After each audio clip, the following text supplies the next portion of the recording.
So I decided to be loud and vulgar instead, and I think she wouldn't have minded that.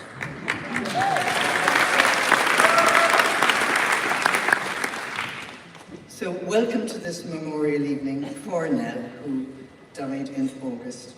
We're also live streaming this event, I gather. The organisers wanted this to be a celebration of Nell, of her pure enjoyment of life, of her sharp eye, of her compassion, her wit, her bloody-minded fearlessness, and of her burning sense of justice. And, you know, it's funny that we should be in this room because this was the room where the founding meeting of the Irish Women's Liberation Movement was held.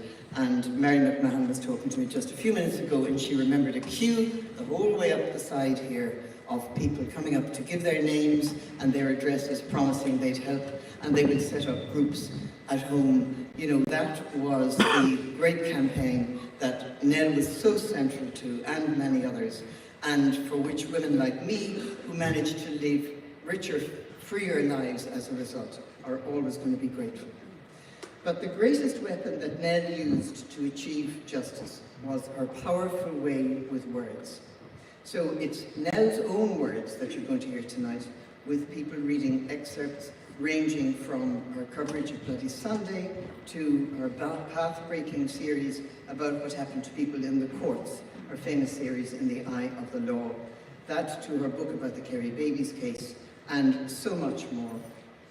You're going to see archive footage of Nell, and at the very, very end, you're going to hear music, because we'll be hearing from Mary Coughlin. But this evening, what we're going to be doing is we're going to be hearing Nell's words, not really anybody else's words. So, enjoy.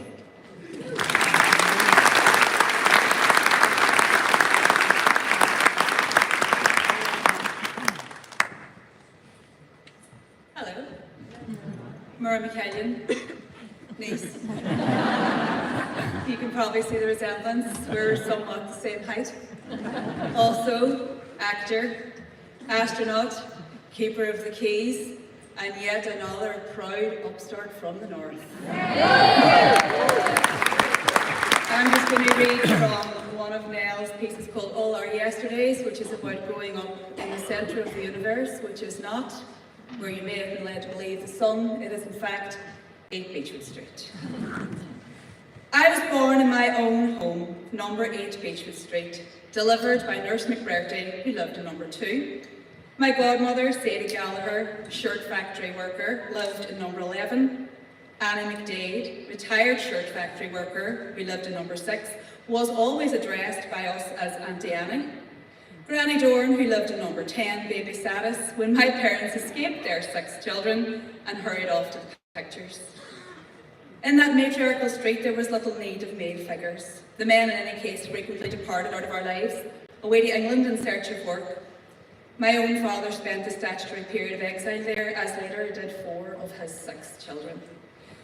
So the women were much used to their own company, taking indeed great delight in it. Every day and every summer play was supervised by a group of them gathered around Eddie Deanie's door. At 2 o'clock, after she had fed us, my mother sent me to see if Eddie was outstanding at her door. She always was. And my mother would take off her apron, pick up her cushion and meander up to Eddie's, where she sat herself on the ground amid the circle of females and indulged in the exchange of hot news. Occasionally she picked out one of her nearby brood and instructed us to go into the house and bring her one single cigarette. One woman, one cigarette in those post-ration days. The ritual was repeated at 7 in the evening after tea, there being no television to compete with conversational talent. There was no sliced pan or tiled fireplace back then either. Our kitchen was dominated by a large black range, the bane and pride of my mother's life, throwing out great heat and producing lively baked bread. Our scones were famous, especially on Saturday nights, when we tried to coax them newly warmed from her and slap melting butter on before the midnight hour struck and the fast began for Sunday communion. The streets were rich with amusements. We played handball against gable walls, tied rope strings around telegraph poles, chalked hopscotch on the pavement squares, waved hoops, dug holes for marble games in the dirt, roasted potatoes in the back lanes over little fires, gathered chestnuts for conker, shot pieces of paper from elastic bands, and organised gang warfare. A not unusual occupation given the notables after whom Bogside streets were named: Wellington Street, Nelson Street, Butcher Street, Waterloo Street. Our heritage and intimate knowledge of ambush spots served us well in 1969 when the Battle of the Bogside began in earnest. Good on you, Auntie Nell. Deidre McDade and I won the competition for the longest kiss on Halloween night, pressing our closed mouths firmly together for a count of 800. I only broke off back of the marathon because I could hear him holler calling us from the front street to come in for the family rosary. Later I grew to prefer the embraces of Fitz and Lachlan, who always ate chocolate before kissing. With his looks and personality, he needed something extra.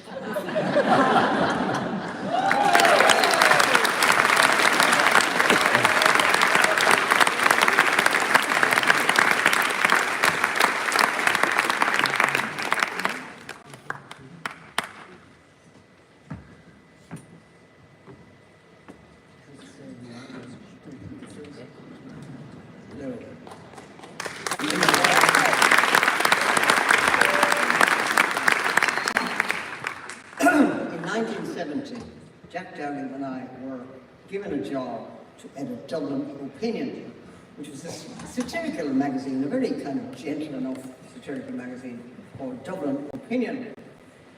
And we asked Nell, who had just come to Dublin to work in the Irish Times, if she would do a column, which she did. She wrote some wonderfully hilarious stuff, and I just thought I would do one of them tonight. Sing, Sing for Bernadette, from little Nell McCafferty. Dear Prime Minister, read the Prisoners' Rehabilitation Services, which emphasises the new thinking current in this country, that prisons are for punishment, not for punishment merely, but are concerned with the reformation of prisoners' characters and helping them to start a new life, constructive, responsible, productive, and all that crap. It is with great regret that I must inform you, reading this rehabilitation course, that we have met with singular lack of success in the reformation of one young girl who came to us some months back. We gave her thorough training in alternative employment. She was, you may remember, prior to her arrival here, engaged in common labouring, digging up streets, breaking up stones, etc. And her language was something less than fine. She was given to oratorical outbursts in public places and public outbursts in oratorical places.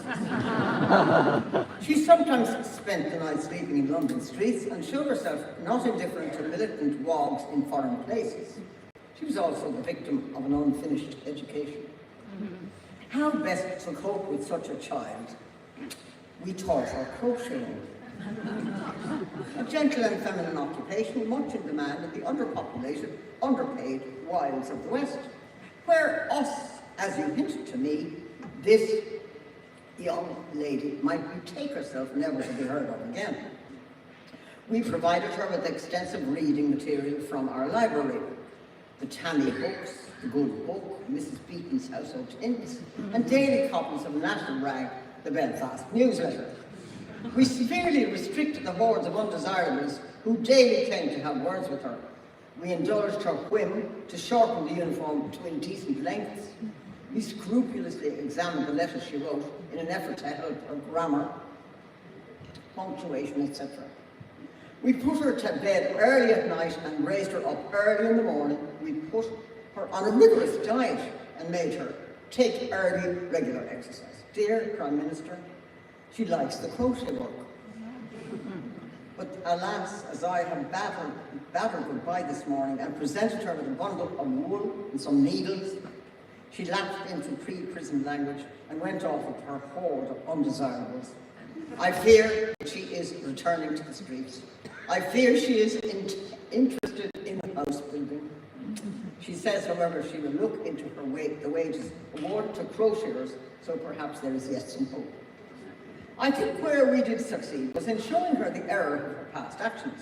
I pointed out to her that the forces of law and order must be regarded and treated as such. And she completely agreed with me, which is nice, don't you think? I pointed out to her, but this is a free country, where the will of the people must be upheld. And she agreed with me, which should have been helpful, don't you think? I said we wanted work and homes for everyone, and she agreed. And why, Prime Minister, she showed me some pamphlets which were on exactly that subject. And I agreed, which is puzzling, don't you think? I said we wanted a country where no one would be in prisons, and she positively whooped with joy. And if I do say so, we executed a rather gay little pas de deux on the deluxe carpet of my deluxe office. Such were the agreeable transports of mutual agreement into which we found ourselves transported. But, Prime Minister, she refuses to seek work as a crocheter. In fact, she was quite crotchety about it. She prefers seasonal work, says she likes moving around, going back and forth to England. I don't know at all. Perhaps we should have given her a course in bricklaying, yours, etc. Prison Governor, HM Prison, Armagh.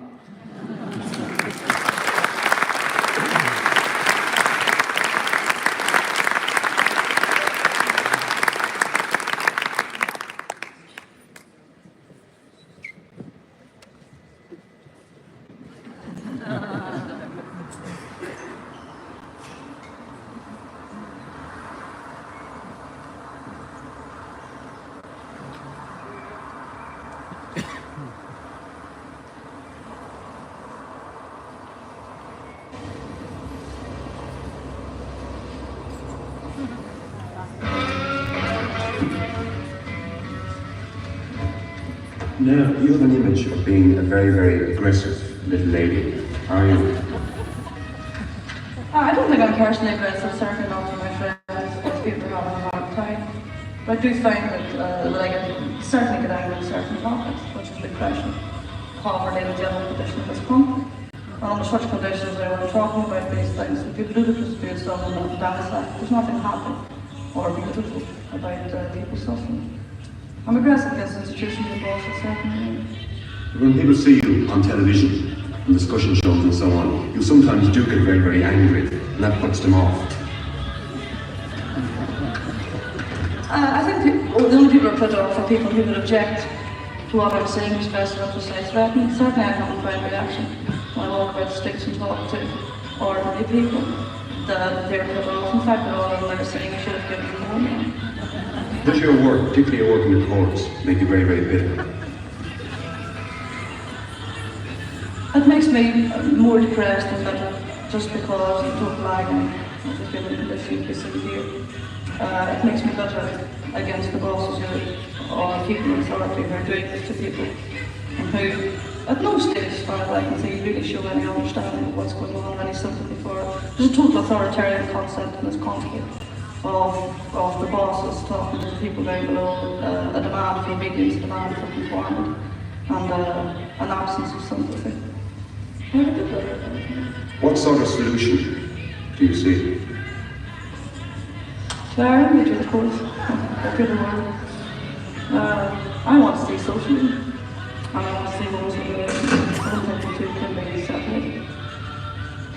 Would you call yourself a revolutionary? Well, I like to think of I think in terms of revolution, I certainly don't see myself as a liberal, as a reformist. You wouldn't set the image of being a little angry lady revolutionary? I certainly object to the image of being lady. What can I say? The people on whose, not on whose behalf I'm acting, people who I sympathise, I would say are totally in tune with me and agree. Those who are poor agree with what I'm saying. Those who are oppressed agree with what I'm saying. Just get in there and kick me. Let's not lie down any more on. It's not a manufactured aggressiveness, I just do get genuinely upset when I find these liberals coming on being complacent and talking about people's conditions in abstract terms.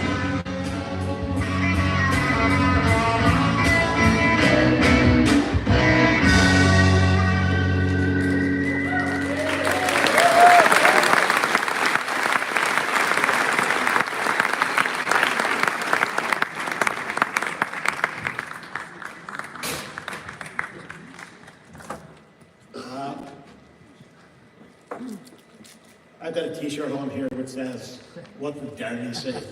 This might seem inappropriate and mysterious to a lot of people. Dermy was Dermy McCafferty, who had been a good friend of Nell's and my own for 70 years. We played football together. Nell was a dirty player. She really was. But the reason I was worrying it is that I remember being one day in William Street in Derry with Nell and Dermy and a few other people. And we're having an argument about something. And Dermy came out with a line, "Nell, you're a grand wee girl." Now, the significance of this remark is that Nell didn't bite his head off. Nor did she even say, "Fuck off, Dermy." You know, which tells you something about how good a person Dermy was and how perspicacious Nell was in understanding Dermy in the midst of the mayhem and conflict of the area and the time. I also remember Nell, sort of by way of introduction and probably cutting down the time too much, but it's I remember Nell on Bloody Sunday in Derry. It's sort of a day that Derry people remember, all Derry people remember what they were doing and where they were standing on Bloody Sunday. And we finished up at Nell's house. We used our parents' house, Nell McCafferty's house, and Bernadette Delphine was in the doorway. There was a load of other people pushing and shoving, sort of in silence because of the shock still reverberating through the house and through the streets and through the whole area. And I can remember this pushing and shoving. It was Bernadette because she was an MP getting through to the hospital, out to the Alvin Hospital, and asking them repeatedly, "I want the names of the people who've been killed. I want the names now. I'm Bernadette Delphine, I'm an MP," and so on. And in the end, she did get it because she knew that she was standing there, and I remember she started writing down the names of the dead people in Alaska. And I remember how everything went quiet, and people sort of stopped moving. They all went quiet in the hall as Bernadette just kept on writing. It was and you know, so that was a hard day for all of us. And Bloody Sunday, of course, Bloody Sunday happened sort of at that time, and then within a couple of days, not only did the world know about Bloody Sunday, but we all knew that the world had changed. That it was a different world. That it was a darker place. It was a more fractious place. It was a more divided place. He learned all that in an instant, in a way he would never have learned it through reading books of it. And I remember as the names were being read over the phone and people were shuffling around sort of and trying to make sense of it. And there was, I remember Lily McCafferty, Nell's mother, there was a sort of matriarch around the area. And Bernadette was repeating the names. She said, "Like me, was he nice? He's 17 years old, James Ray at such and such an age and so on." And read them all out one by one, slowly, so that people could get them down sort of and understand them. Sort of. And at the end, as Bernadette came to the end of reading the names, I remember this picture along the hallway of Mrs. McCafferty, of Lily listening to these names being read out and standing there at the end with her hand over her mouth, just standing. That's what I remember as well. That was how I remember. That's my most vivid memory of Bloody Sunday and Bernadette and Nell and everybody together. But this is a diversion. The reason why I've got this t-shirt on that says, "What would Dermy do?" Dermy was Dermy, a very good friend of Nell's, as I said. And you know, I know that Dermy is a very good person, and I can prove it. The reason why I know that Dermy was a very, very good person is that one day he was standing with me and a couple of others and Bernadette in the street. And there was a bit of talk going on, and Dermy said to her, "Ah, you're a grand wee girl." Now, he got away with it. She didn't, bite his head off. No, she did just tell him to fuck off. You know, and that tells you how good a man Derry McClenaghan was. That's the best measure of Nell McCafferty had that relationship with him and talk like that to him in those circumstances. You know he was near enough a saint, which he was. You know, let me say what I said now, so on that moment after Bloody Sunday, when Nell was writing down the names which Bernie dealt with Elaine to us, she was telling me within 2 days, maximum 3, I forget when, all that came out again. As Nell wrote a piece. It was in the Starry Plough, which is a tiny little magazine we had, which was produced by dissident members of the official Republican movement. Now there's a phrase which only those who go back a bit recognise, dissident stickies. But Nell wrote this little piece within a couple of days, and I read it quickly, it might be gone on too long, about Bloody Sunday, to say a couple of days after, 2 or 3 days afterwards. Nell wrote, Bloody Sunday was carried out with one objective. The British Army decided coldly and deliberately to shoot the risen people off the streets. We were shot with our backs turned, in some cases with our hands in the air, as we went to rescue the wounded. We were killed on the barricades and in the courtyards, and a few died God knows where. The vultures picked them up first. But the siege goes on. The 880 acres of Bogside, Brandywell and Cregan remain free. 40 of the 42 entrances to Free Derry remain barricaded. Sunday, Bloody Sunday, was a fine day and a foul day. It was a fine thing to swing down Southway, thousands of us singing, to pick up thousands more of our comrades at the Brandywell, and then to swell through the Bogside, where it all began 4 years ago. We asked them then to ban the corporation, and they said no, and then they banned it. We demanded houses, and they said no, and then they built them. We demanded that Craig should go, and they said no, and then he went. We told the police to leave the Bogside, and they said no, running all the way back to the barracks. And when Sam Devaney died paying the price of it all, we thought it more than we could bear, but we did. Death was strange then. Death is no stranger now, but the price is higher and no easier to bear. No one who died was a stranger to us. What impossible things did we demand this time? That our internees be freed, that we walk on our own streets, that the Stormont cesspool be cleaned up. For the least of these and the best of these, 13 men were murdered last week. Let it be said of them with pride, they died on their feet and not on their knees. Let it not be said of us that they died in vain. Stay free, brothers and sisters. There will be another day. And so there will, so there will. It will never be another one.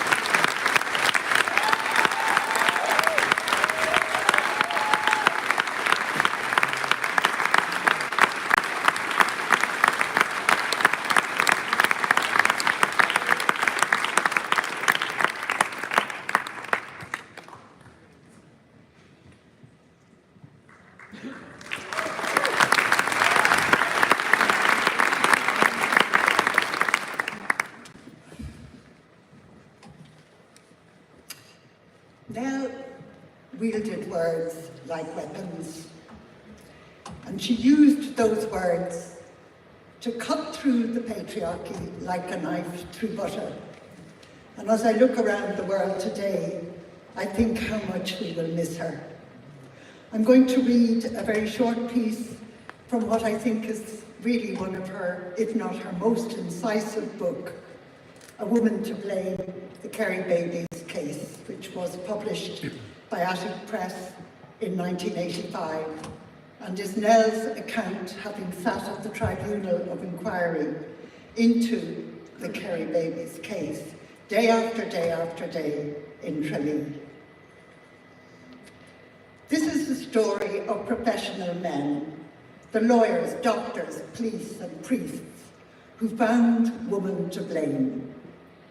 It is also the story of one woman and the Kerry Babies Tribunal. It was medieval.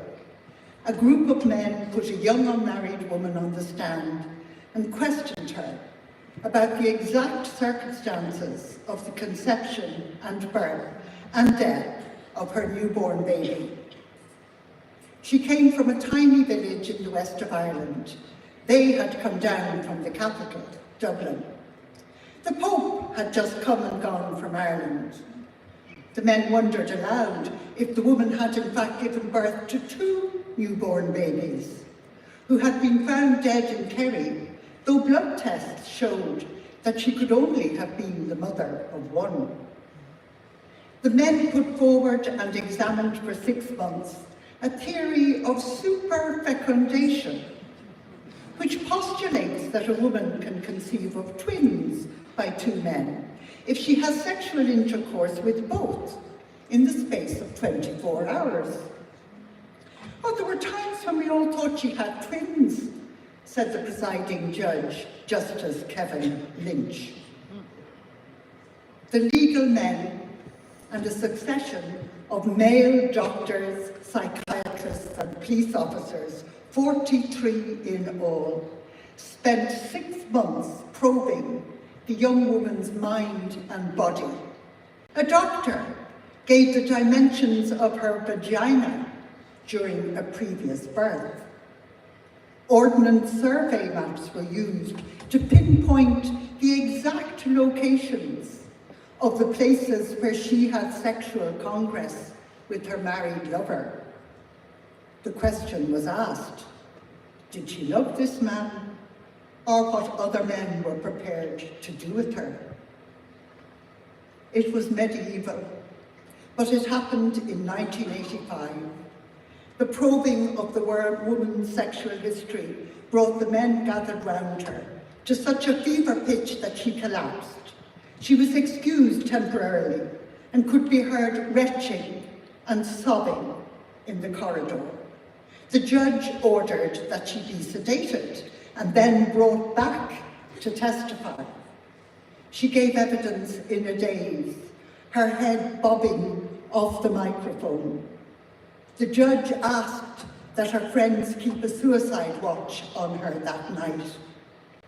The country was sickened and showed support for Joanne Hayes by sending her flowers and mass cards. When the Inquisition finally ended, the country rapidly changed by constitutional vote, and a new Ireland came into being. It was forged on the anvil of Joanne Hayes' suffering. Never again, the changes showed, would one woman be held to blame for the ills that had beset Ireland.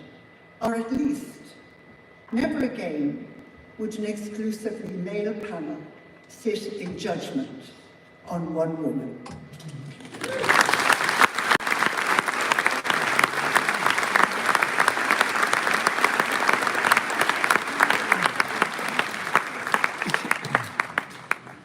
But I want to remind you of one of your greatest moments now. That was 20 years ago. And you came through, was it Westwood Row you came, or was it Kingsbridge? Where was the train coming in? Down there in the north side, Amiens Street. Amiens Street, came into Amiens Street. Did you start blowing them up like balloons and throwing them out the window? Was it you that started that, or was Mary Kenny? Oh, it was Mary who blew up the condoms. I see. I was in charge of the clubs.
Mary Redmond, and to everybody else who organised this evening and made it possible for us all to listen to her.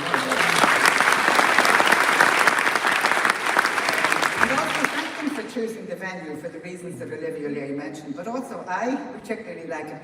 The first time I ever spoke in public was in this Mansion House, and I will not tell you what Nell said to me after I had finished speaking, because mystery has its own attraction. I chose this particular piece because Nell had a very particular empathy with lower paid workers, both women and men. And cigarettes are integral to it, which is an intricate part of her day, a true reflection of her life, whether we approve or not. It heralds Nell at her pithy best, but it also signals another remarkable aspect of her. Few else would have bothered writing it.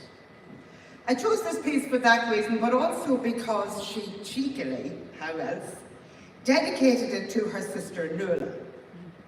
Those of us in the room, family and intimate friends who also knew Nuala, understand what a beautiful gesture that was. The dedication reads, "To my own sister Nell McCafferty, who was once sacked when she asked for a wage rise from a pillar of Derry society. Now she is a union mate." The piece is called "Smoking Can Damage Your Health." There'll be people in the room who won't imagine that this could ever have happened. When the boss told them they couldn't smoke in the toilet anymore, 20 women workers in County Kildare declared a strike, occupied the factory and joined a trade union. This morning, after a 12-day struggle that changed their world, they returned to work with a rise in pay, increased holidays, and the strength of the ITGWU around them. "We looked for 3 breaks, but 2 will do. There has to be give and take," says Yvonne Moran. The union organiser for Kildare, Norman Croke, says they are the best trade unionists I have ever worked with. They are a joy to work with. Until Wednesday morning, the 5th of September, in the little Sport Tricot plant in Monasterevin, the women had been used to going to the toilet 3 times a day for an unofficial smoke and a chat. Apart from 1 tea break and lunch, they had been expected to sit in silence at their benches all day. We weren't allowed to talk, so the minutes in the toilet with a cigarette and a friend were welcome, Martina Murphy explained. She had been doing it for 8 years. Then they were asked not to go in pairs anymore. The women accepted this. You could be halfway through a cigarette and your pal would come in, so you'd light another to keep them company and the minutes would stretch.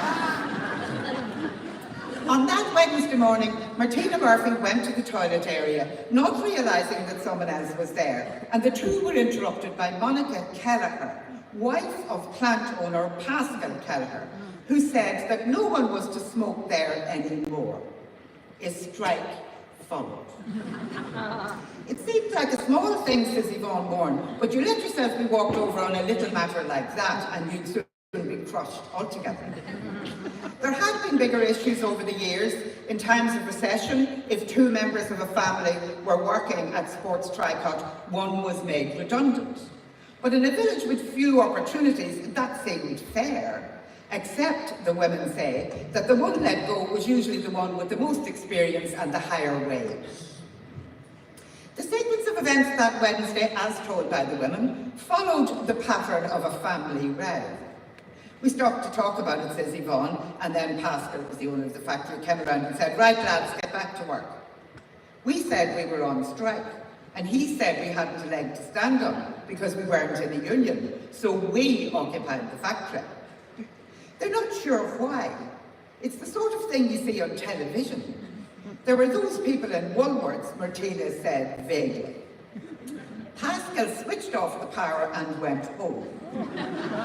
The women sat in the gathering gloom and gradually dozed off.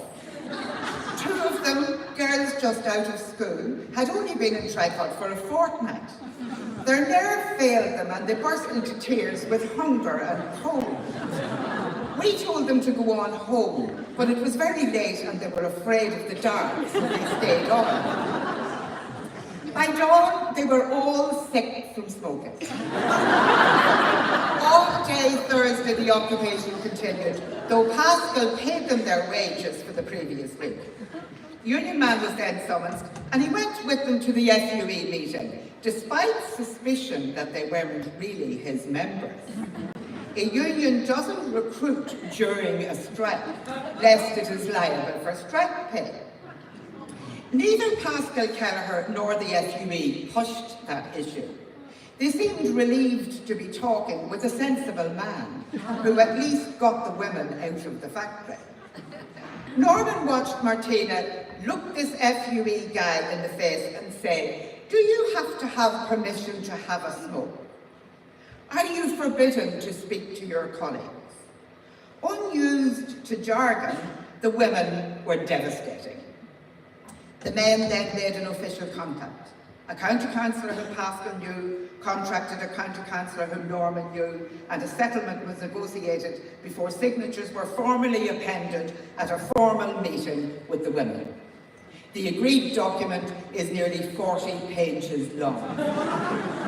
Mr. Kelleher can say that smoking in the toilets thrice daily has been stamped out. The sweetener for the rule-bound women is a rise to union rates, 4 more days annual holiday, plus 2 extra periods in the canteen, during which they can smoke their heads off if they want to. They can well afford it now.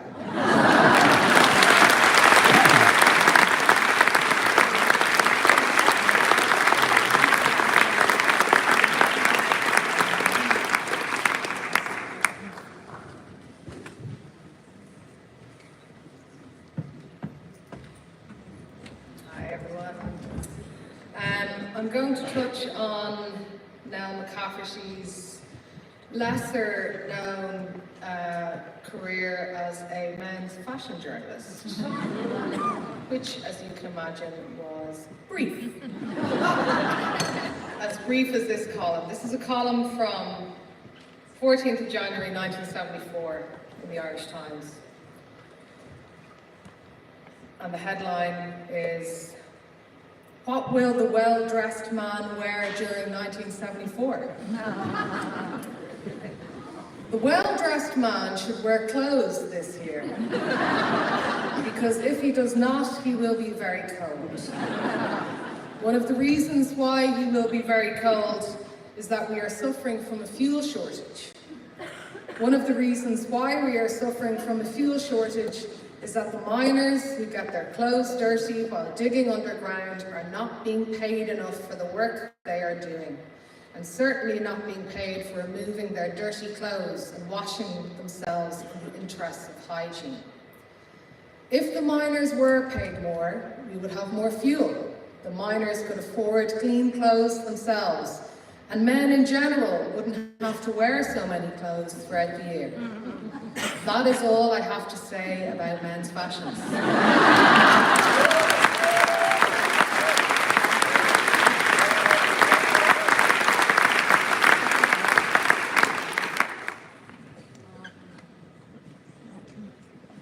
I want to know what it felt like to be a young woman with a job in Dublin and plenty of things needing to be done on behalf of women.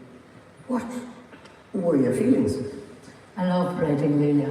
Yes, good. Tell me. And I you see, I knew a lot from having consulted with other journalists. And as I think I've said to you, I realised later a number of journalists would go into my mother's house, go on off the street, sit down, meet all the neighbours, IRA, former IRA, people like that. Wasn't it great for them because they got off the streets into a roadside house and see what was going on and hear what was going on? There's no holds barred. And it gave you the prominence and the, one aspect of your life, but you were obviously doing a million other things as well. Given your life now, what wisdoms have you? I mean, you've been working on behalf of women, you've been taking part in things which have achieved contraception, divorce, equality, abortion. All of these you know, would be regarded as civil rights that women are entitled to. Yes, no. Are you content with that? Well, I'm not content with myself, Leila, in that I'm at an age now, 76, where I cannot have two consecutive clear thoughts. My mind is, as they say in South Wexford, a Marley. What's left to be done? If you were now starting out again,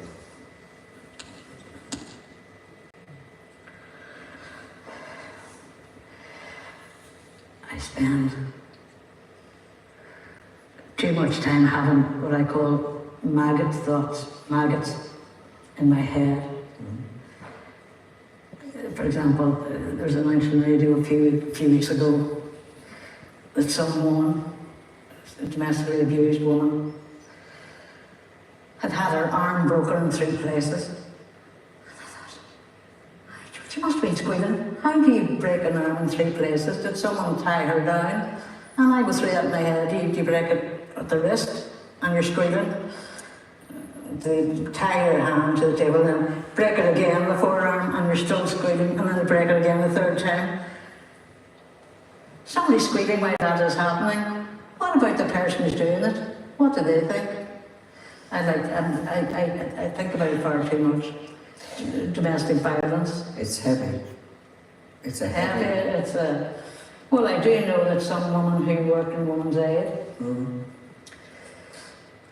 have had to give up talking. They had to get training, talking to women who were domestically abused. They had to stop it after a few months because it was upsetting them. Really? And upsetting their minds and putting violence into their thoughts. And I sometimes, I still do, have violent thoughts in my head. I go through it in my head, what would I do? And I think, well, supposing you were domestically, domestically abusing a woman. For example, that man who broke the woman's arm 3 times. I think to myself, what I'll do with you is I'll carry a leather apron and I'll have a little hand revolver inside it and I'll take it out, and when I see you or hear you abusing a woman, I will shoot you in the left elbow and the right knee. So if you're shot in the right knee now, you need a crutch. It's very specific.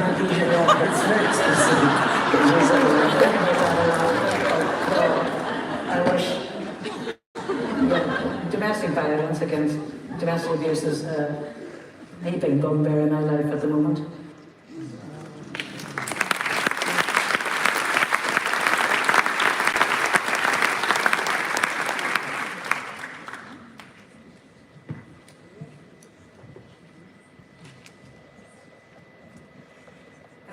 I'm going to read you a piece that Nell wrote in 1984. It was published in Dublin. It's called The Death of Anne Lovett. And for those of you who don't remember or were too young to know, Anne Lovett was a 15-year-old girl who died in a grotto to the Blessed Virgin, having just given birth to a baby son who also died. I had to edit this piece because it was coming in at 14 minutes long. And I can tell you that editing a piece really shows you how good a writer is, and Nell was superb. But I think it's true what Eamon said about, there'll never be another Nell McCafferty, but I would just like to say that I think that there are many, many really brilliant women who are journalists now, who were influenced by Nell, and who have learned so much from her, so her legacy is living on in journalism.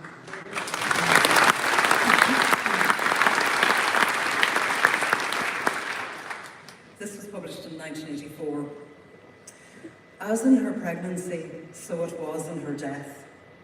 The people of Granard say with one voice, ask the family. Anne Lovett's welfare was the inviolate responsibility of her parents. Even had I noticed she was pregnant, says Canon Gilfillan, parish priest, I could hardly just come out and say, you're pregnant. A businessman who used to work with the St. Vincent de Paul says, if a family doesn't want to acknowledge that there's nothing you can do. We knew Anne Lovett was pregnant. The family said nothing. Dermot Lovett, father of 9 and on the dole, is not entirely without standing. He has lived 3 years in Granard above his non-trading pub. He comes from a family of substance, the Lovitts who used to run a family building firm in nearby Kilmallock. Dermot Lovett is by general reckoning an abrupt, independent man. People could hardly just come out and offer help that might be misinterpreted as interference. It was assumed that the family knew and had made arrangements. Did the family know? Ask the family, says the community.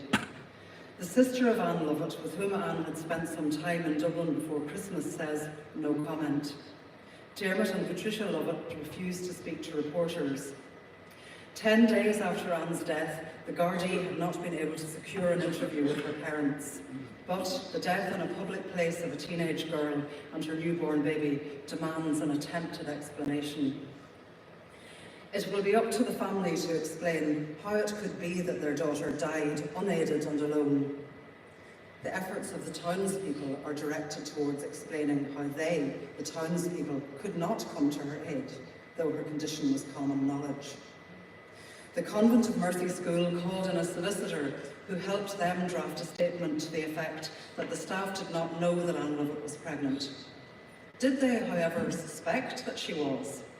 A spokeswoman, trembling and refusing to give her name, told in Dublin that the school would not comment on whether they or not they suspected. They certainly did not know. Meanwhile, the Gardaí pursue a duty which they describe as sickening. A technical sexual offence has been committed, carnal knowledge of an underage girl. They must interview any boyfriends with whom Anne Lovett may have been keeping company. It would be a mercy to establish the line of paternity from there, because that would eliminate another line of inquiry in a town and country now bursting with outspoken rumour. 12 days after Anne Lovett's death, Canon Gilfillan during Sunday Mass lashed out at the media for descending like locusts to plague and torment the townspeople about a family matter. His sermon veered from a plea that it should be treated as such to a tirade against men committing adultery in their hearts when they lust after women. And he added, when divorce comes to the vote, as it surely will, we'll know where we stand, against it, with the Church and with Christ. As for his teenage parishioners, a notice cut out of an Irish press article on Anne Lovett's death has been tacked high in the corner of the bulletin board in the church porch. Where to find help, the newsprint reads, in pregnancy has been pencilled in. They can find help anywhere but Granard, it seems. No confidential telephone number in the town has been pencilled in. Some of the services advertised use answering devices which advise the caller to ring back. The services keep school hours. How can you ring back from Granard's only public phone in Main Street without attracting attention? But then Anne Lovett had attracted a lot of attention in her short lifetime. Wake up, Granard, she used to shout down Main Street after nightfall.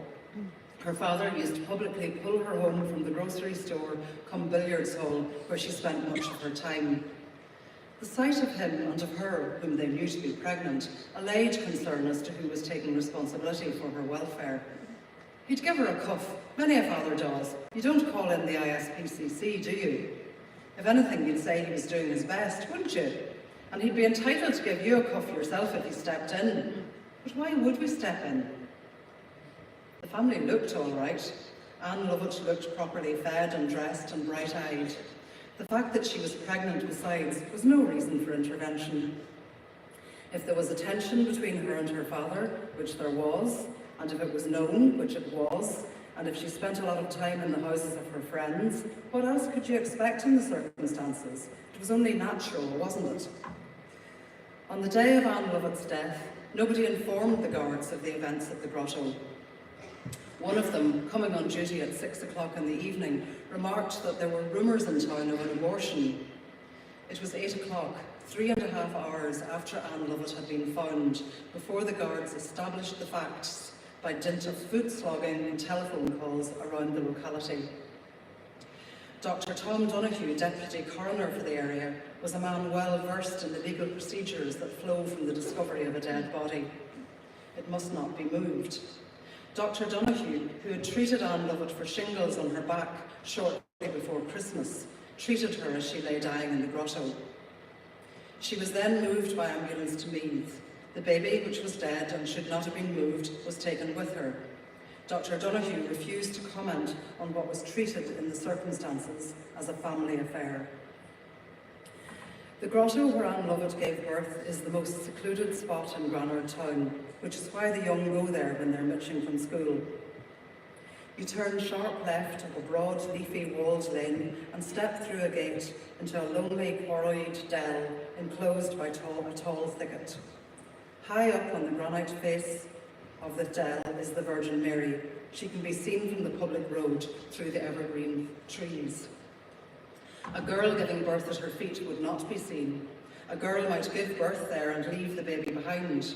Other babies in other places have been left behind by young girls who then walked away.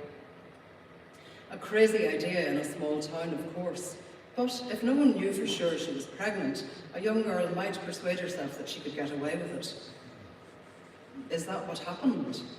Ask the family. Journalists must ask the family after her death what others would not ask the family during her life. Don't ask the state or the church or the people. They did their duty last year, so amending the Constitution as to ensure that all pregnancies would be brought to full term. Nowhere in that amendment was provision made for life or lives beyond the point of birth. Those are family matters. Anne Lovett brought her pregnancy to full term on stony ground in winter. Mother and child died. Why? How? Ask the family. We'll stand by until they speak. Until they speak, we'll stand by. You can't interfere with the family, dead or alive.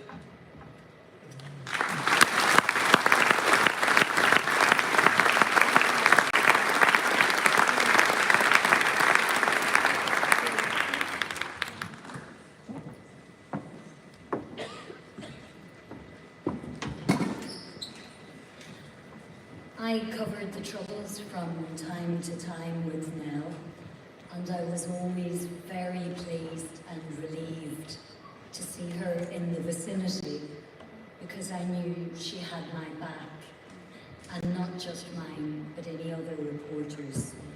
And she mentions that in a throwaway line here in this piece I'm about to read. It's 1987. And Nell has just caused consternation in an RTE radio studio. Conor Cruise O'Brien has asked what became a ritual question with him to each panellist on the show: do you support the IRA? And Nell McCafferty said, I do. And next day, the Remembrance Day bomb explodes in Glasgow. And as Nell says in this piece, I sat there, metaphorically covered in blood. It would have been cowardly to recant. I was stuck with my own morality, that once you put a gun in their hands, you accept responsibility for their actions.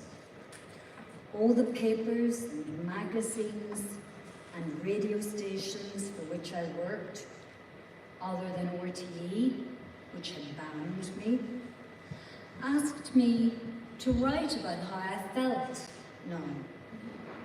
I wrote and I broadcast that I would seek redemption. The arrogance of that redemption, by handing in my Irish passport and taking up a British one. That would prove to Northern Protestants, I hoped, that I didn't want a united Ireland without their agreement. I didn't want to force my politics down anyone's throat at the point of a gun. At the same time, I wouldn't be forced into anything by a British gun. After I said that on BBC Radio, I got a call from my mother. I was too upset to pick up the phone. I listened to her voice on the answering machine. Nell, she said. Nell, pick up the phone, daughter. I love you, daughter. Pick up the phone. I was satirized wonderfully on BBC Radio Ulster by a dairyman who composed a ditty about my proposed British citizenship, Lady Nell from Brandywell. I got a call from Brian Friel offering me refuge in his holiday home in Donegal. I got a lovely note from Tim Pat Coogan of the Irish Press wishing me well. My job was not in danger. A teenage boy in Derry stopped me in the dark street and said, "Thanks for what you said about us in the IRA." At the British Embassy, the porter gave me an application form for British citizenship, to which I was entitled by virtue of being born in the North. He stood under a portrait of the Queen. My Queen. I needed a sponsor for my application.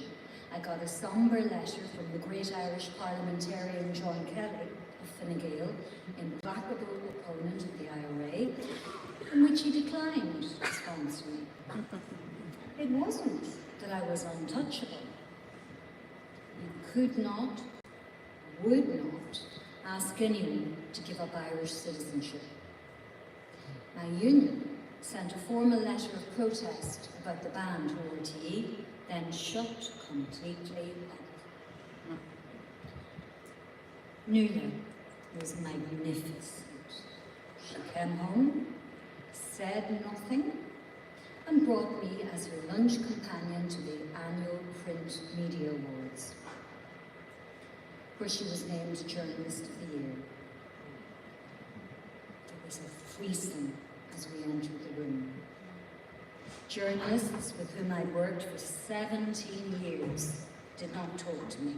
There were journalists there who'd been glad of my company in the North as I steered them clear of danger, of which they were blithely ignorant, who'd partaken of my mother's hospitality, who'd shared amiable nights with off-duty provosts, who'd supported my feminist activities, who turned conspicuously away. Nuala chatted steadfastly to me and did not mention the war or the shunning. Under her calm influence, I did not have recourse to alcohol, which was freely flowing. I didn't mistake her companionship for endorsement of my politics. Christ, was I glad this woman loved me. I disappeared from public view, but paradoxically, invitations flowed in to speak at universities and civic groups and women's groups. Though they didn't agree with me, people wanted to hear what it was that the government and public broadcasting service did not want them to hear. The Section 31 broadcasting ban, which kept the provos off the airwaves, didn't end until 1994.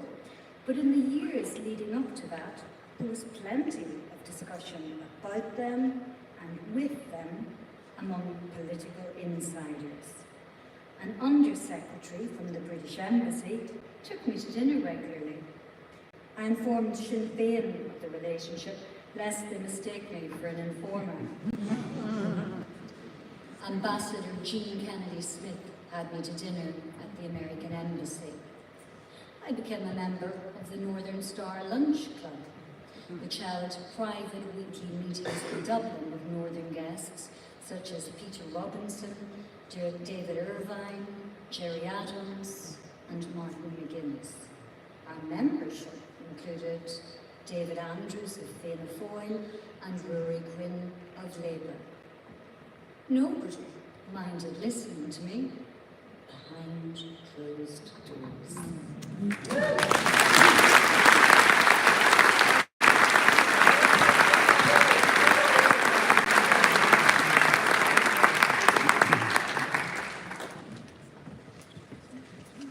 How's it going? Now for something a little bit different. A reading from Nell by Nell McCafferty. A motley bunch of us, the only ones of our generation who were still unmarried and were still avoiding careers, took off to London for the summer of 1965. We rented a flat and worked at anything that came our way.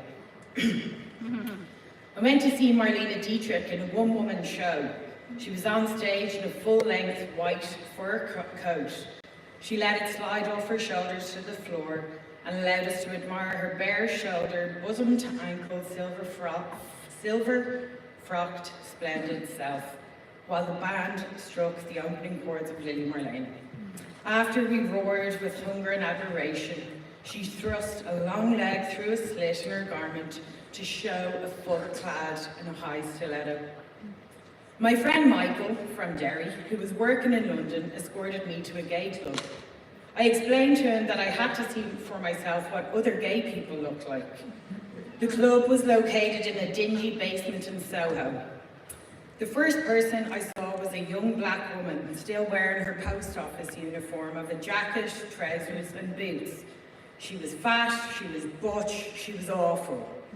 I clung to Michael's arms, saw through the dim light that the men were effeminate and the women aggressively unwomanly, and I fled the place in shame and despair. A woman with whom I had been having a passionate platonic relationship with. Books, music, worry about family preoccupied us. She stayed with me before we embarked on our separate immigrant lives. We were in a single bed. I kissed her, she recoiled, it was over in seconds. The word lesbian rang out. Our friendship endured, but I never again made the first move on a female. I went to Cannes in September, where I'd been engaged at low pay with full board and lodging in a school that overlooked the seafront as an assistante anglaise. My job was to engage secondary school girls in English conversation. It was a ruse to get yet another year away from the world of real work. The real aim was to attend the Cannes Film Festival the following May and look at all the stars. Before leaving, I dumped all my jeans and flat shoes, and I arrived at the school wearing an outrageously expensive white wool coat, trimmed with lamb fur and stiletto heels. That night, an assistant teacher from Sicily, flirty and cheeky, invited me to her single bedroom to play cards. When I finally went back to my own room, I heard her out in the corridor gleefully telling the other assistant teachers, "Elle est lesbienne!" So much for the frock and fur. At weekends, I spent most of the time travelling about the south of France with young British men who were teaching in a nearby boys' school. One of them, Mario, a Glasgow-born Scot of Italian parentage, told me after our first meeting that his heart had sunk at my appearance when I came walking down the street towards him. Being Scottish, he had been hoping for an English rose, and instead this small roly-poly Irish female came barrelling at me. I pointed out that he was of pretty small stature himself, was less than an oil painting, and that I had felt relief upon seeing him because he clearly had not the wherewithal to push his luck with any female. And most certainly not with the statuesque English rose we found teaching in a school in the village of Grass up in the hills, where the film star Dirk Bogarde lived. All the same, I liked Mario's mind. He was biting, cynical, and as worried as myself about what the future might hold. We sparred all year over the women we met, trying to seduce them with our conversation, and I always won handily.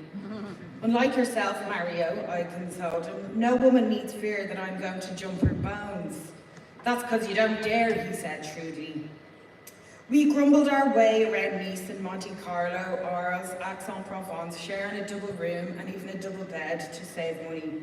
I read every English book in the local library, then Gone with the Wind in French, and once spent an entire week's wages buying a Chinese dinner for the English Rose from up the hill. She'd wanted a change from French food. Mario was hugely gratified when I told him in despair that conversation between her and me had ground to a halt. That was the year I discovered the works of Henry Miller from the effects of which I have not yet recovered. One of the books opened with a man inserting a candle into a woman's vagina. I had already been persuaded by the French girls to try a tampon, but had not grasped that I was supposed to remove the cardboard tube and nearly caused myself injury. This was also the era of the Profumo scandal in England, and in general, the swinging 60s seemed to consist of men in suits consorting with women who worked as high-class prostitutes or male rock stars who hung about with female groupies. There was nowhere in this scenario in which I could fit. Once on the beach on a sad, lonely Saturday afternoon, while all the other teaching assistants had gone home to their parents, a swarthy man picked me up. I dutifully laid myself out in the rocks, like a fish on a slab. He bent over, kissed me, and then uttered a dismissive snort. I did not blame him, and hated myself for even trying to accommodate him. Another night, I allowed myself to be picked up by an Algerian immigrant, the most despised of France's colonised people, and the poor bastard spent a fortune taking me to a nightclub. There were a handful of people there staring dispassionately at an overweight woman who sat in a swimsuit in a foaming bathtub, listlessly passing a tubular sponge between her legs. After that, I contented myself with evenings spent in the school reading, or going to a cultural evening of chamber music. On rare occasions, I treated myself to a morning in a cafe, drinking coffee and inserting precious coins into a jukebox, which played the birds singing "Hey Mr. Tambourine Man." We were all waiting in that small, windy, fly-blown town for the film festival. I swam a lot to lose what I now realise were delicious curves. Once I reached a buoy far out in the sea. Grabbing it, I wrapped my legs around the thick chain that bound it to the ocean floor and swayed there, looking back to shore.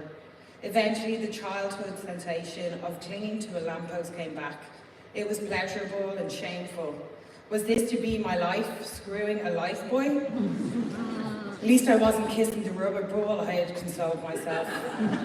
I swam disconsolately back to shore. My bikini bottoms and upper thighs were covered in oil from the chain.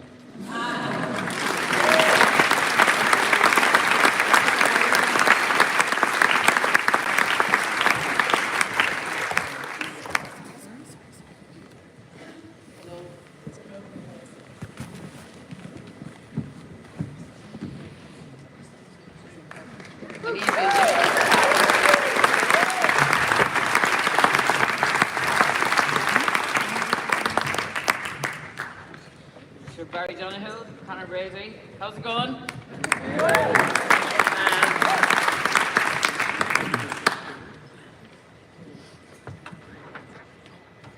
Nice to be here.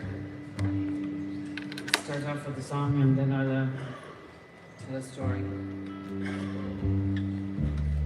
You alright there, Connor? Yeah, it's cold. The bass is cold. He's cold. A bit cold.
it's you.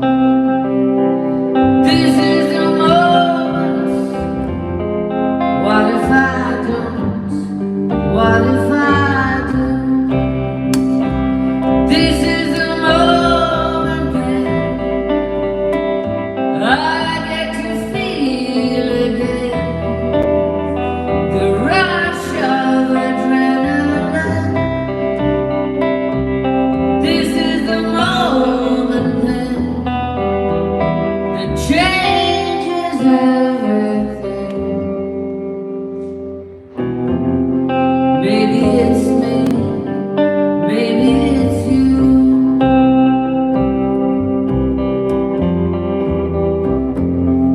What if I don't? What if I do? This is the moment. Maybe it's me, maybe it's you.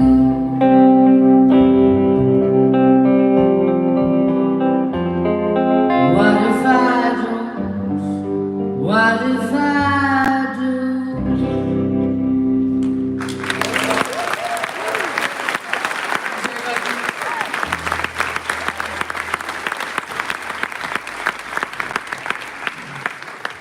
I guess I got to know and meet Nell McCafferty in the early 80s, maybe 84, 85.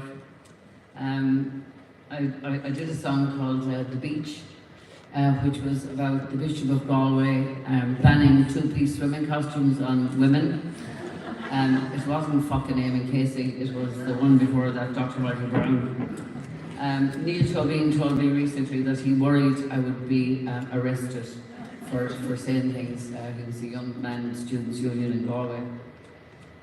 So the Bishop of Galway, Dr. Michael Brown, thought that men might be inclined to commit sin in their minds or their thoughts or maybe even their deeds if they saw a woman on Salt Hill Beach wearing a bikini. So two-piece swimming costumes were banned in the diocese for the 60s and the 70s. So this is a kind of a funny story about swimming without your knickers on. The one piece would do just fine. Whichever bit you felt more comfortable wearing, the top or the bottom.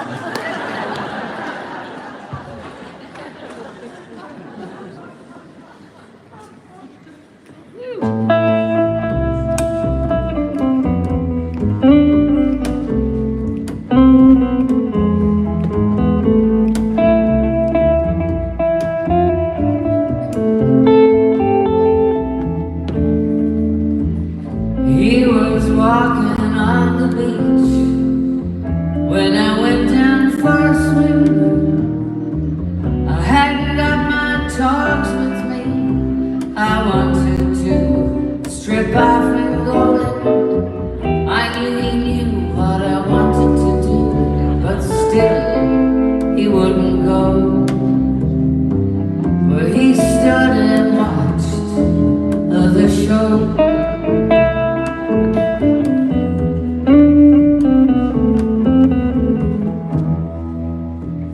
I was sitting at the bar, having had a lot to drink, and I was talking to this guy. He'd only just come in, I think, and my head was spinning around. And when I tried to go, well, he stood and watched the show. Strange visual.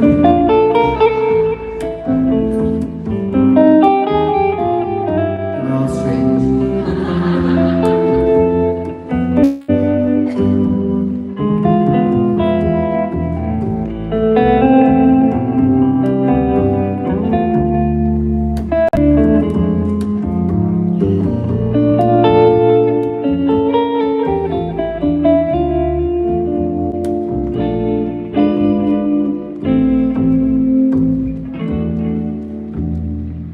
I was walking him back home, and I asked him to come in.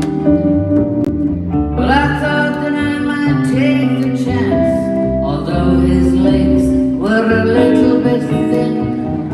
I tried to get through to him using every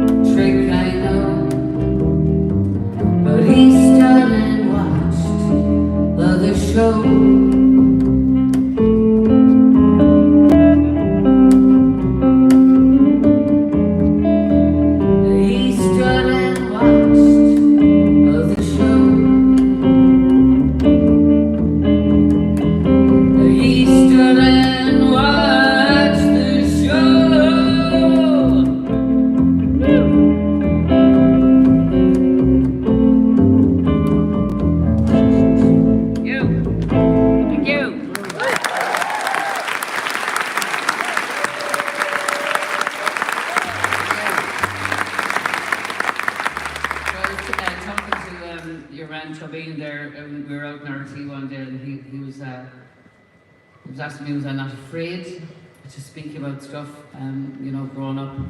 And I became unafraid because of people like, women like Nell McCafferty, who went before me and gave me the courage to be able to speak. And could we all just give her a fucking huge hand?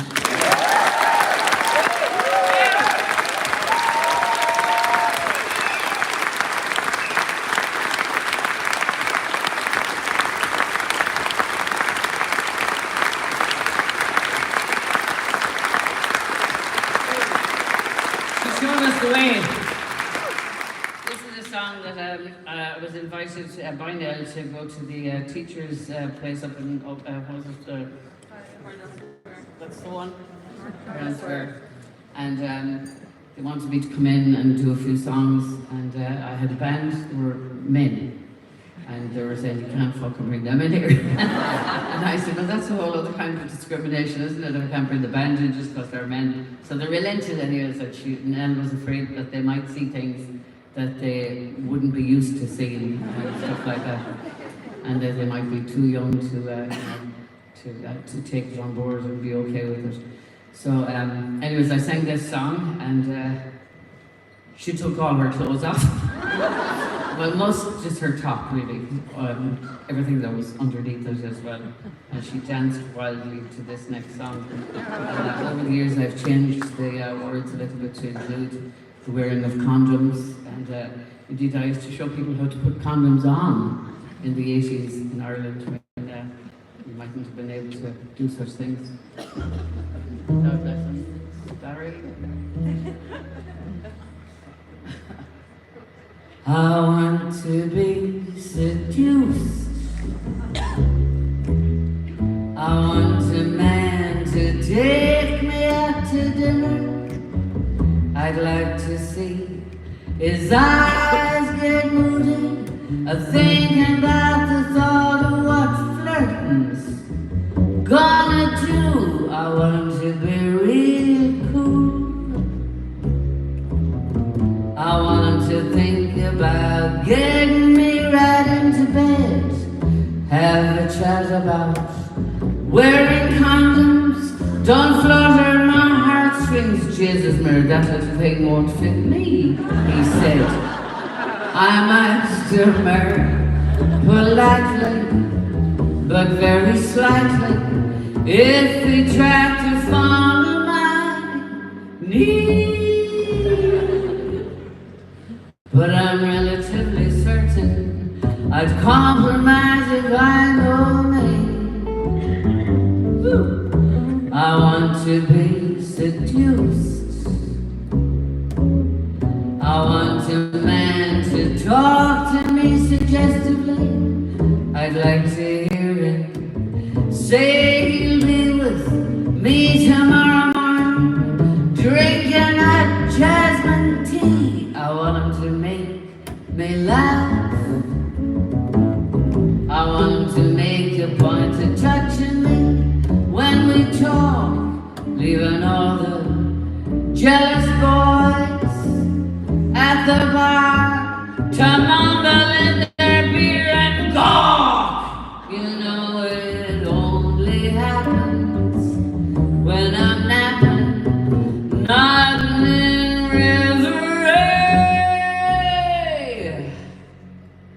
But I wouldn't mind a man who wouldn't mind seducing right from the minute that we've been introduced. How's it going? I wouldn't mind a man who wouldn't mind seducing me. Thank you very much.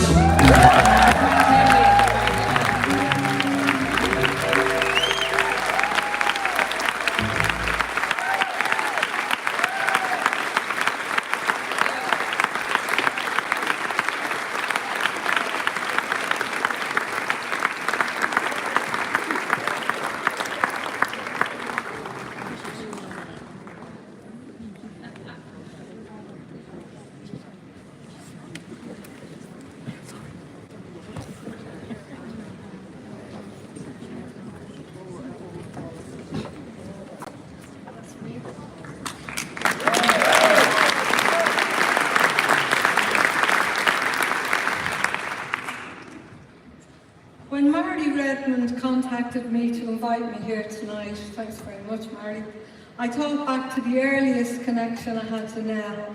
It was through her journalism in the Irish Times, those mind-altering columns in the eyes of the law, detailing the surreal, absurdist practices in the courts of the Republic that passed for justice for the poor back in the 1970s. It wasn't just that she chronicled the usually hidden lives of the oppressed in what was essentially a middle-class paper. It was that her own shining spirit and open-hearted desire for justice animated her writings. Here was a born storyteller shaping stories that built solidarity and energized activism. Somewhere in the shady lobes of my memory, I recalled a piece about squatting in Derry, something about Christmas. I know at the time I read it, I was a young teenager, 14 years of age, and just fired up by the Dublin Housing Action Committee, who were marching on the streets and squatting houses and flats in Dublin's inner city. So Nell's article detailing a developing squatting movement in the north was a kind of harmonising music to my little red ears. I went on the hunt and found the very piece in the Irish Times archive. No room for the crib, Nell McCafferty, December 24th, 1969, Christmas Eve, 1969. As a child of the Dublin tenements myself, I had witnessed firsthand the things she described.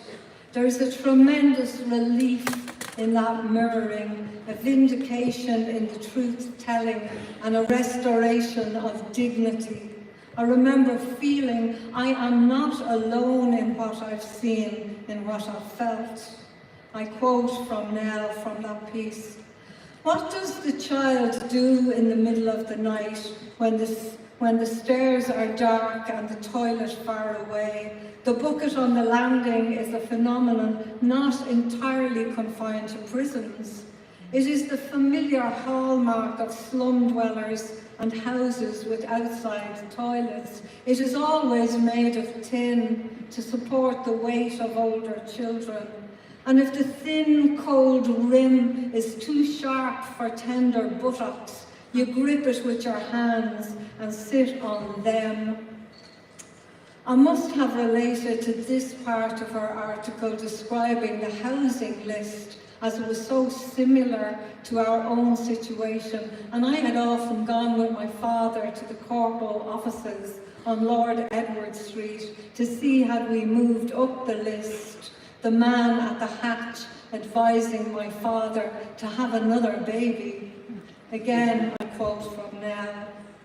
It was recorded that the parents and one child slept on a bed settee, the baby in a cot, that cooking facilities were a single gas ring, and the toilet and water tap were on the ground floor, 5 flights below, that the rent was £2.15 a week, that the mother had spent 3 weeks in a nerve clinic, and one child had asthma. They had not enough children to merit urgent consideration on the waiting list, and indeed there were numerous cases much worse than theirs. The small, intimate stresses of their day-to-day life under such conditions went naturally unrecorded in the official analysis. She could have been writing about Dublin all right in those days. In these days, I want to read this poem in her memory in honour of her clear-eyed determination to chronicle her times and in honour of her courage. And I know that there are many activists here today who have taken hold of that baton as she passed it on. So this poem is a zone of sanctuary. It is old as the fates, the stars above spin, night after night on the face of the heavens, endlessly telling each other their stories. It is newborn each day with its latest version. It says, come forward to childhood, to be cradled, to be dandled, to be held, to be lulled. It falls like rain to parched earth. It fires the seed that waits with patience for its moment to open. It says, you are worthy, deserving of love. This poem is a zone of sanctuary. It will speak the unspeakable. It promises a language to bind body to soul. Its business is truth, its business is justice. It holds these words as a solemn promise to those shackled in hells of earthly torment. It will carry your witness, a cherished gift. It opens its doors to all who need shelter. It is humbled by your courage when you cross the threshold. It takes your hand. It unclenches your fist, finger by finger. It opens to the light the lines of your future that channel your energy to make yourself whole. This poem is a zone of sanctuary. Its words are a refuge from the abusers of words. If it says river, sky, star, street, it means river, sky, star, street. It means exactly what it says and says exactly what it means. It restores to words their ancient dignities. Though the world may be blind and deaf to your suffering, it hears you, it sees you. It knows that the child deep inside feels defiled with every outrage, predation or plunder, with every transgression of their bodily form. It reminds you again of your magnificent wildness, that you move in grace, a creature of nature, hardwired to survive. Its garden is boundless. Come rest in its shelter, sleep safe in its shade. Look, the day moon mirrored in its pool. Look, the seedlings in patterns, their colours radiant. This poem honours your birthright. It honours the guardians who defend and vindicate this inviolate space. This poem is a zone of sanctuary. Thank you. Thank you.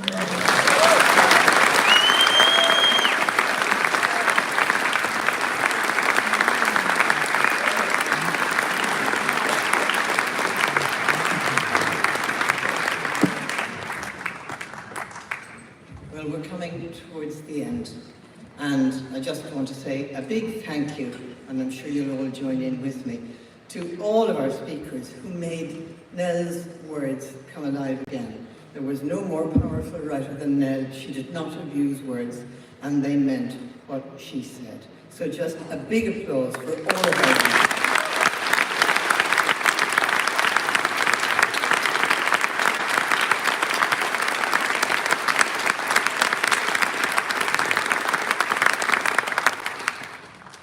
and for Mary Marvellous Coughlin, who just warms the cup of my heart.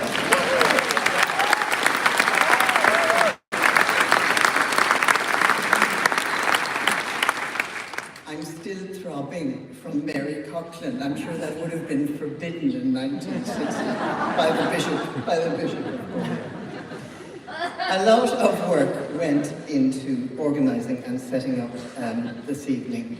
And, you know, a big thank you particularly to Mary Redmond for all of this.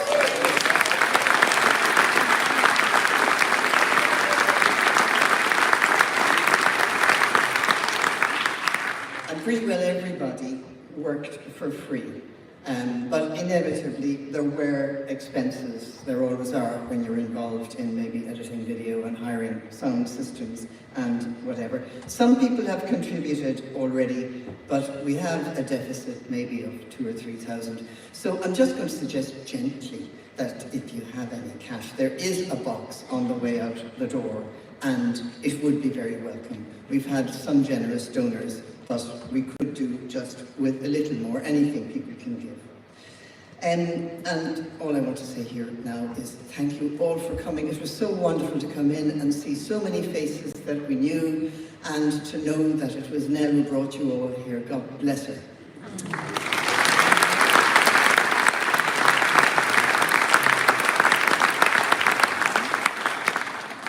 And I'm now going to leave it to the woman herself to take our leave of you. Good night, sisters.